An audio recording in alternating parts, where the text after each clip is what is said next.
ইনশাল্লাহ টাকার কোনো অভাব হবে না। রাজ্য সরকারের কোনো দয়ার দরকার নেই। রাজ্য সরকারের টাকায় আমি মসজিদ করব না, তাতে মসজিদের পবিত্রতা নষ্ট হবে। বেলডাঙ্গার প্রশাসনের লাগাতার বিরোধিতার জন্য আমি 25 বিঘি জায়গা সাধারণ মানুষের কাছে এখনো ফেল করিনি। শুধুমাত্র 3 কাঠা জায়গার উপরে, আমার ট্রাস্টির জায়গার উপরে এত বিরোধিতা সত্ত্বেও আমরা আজকে ভিত্তি স্থাপন করছি।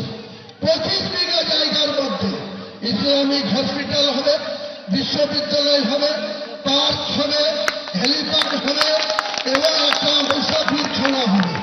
এটা পূর্ণাঙ্গ রূপ দিতে যত কোটি টাকা খরচ হোক, মুর্শিদাবাদ সহ প্রচুর মানুষ আর্থিক সহযোগিতা করবে।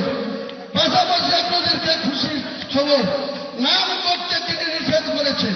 এই ইন্ডিয়ারই একজন মুসলমান আগামী 1 মাসের মধ্যে 80 কোটি টাকা আমার এই সংস্থাকে দেবে।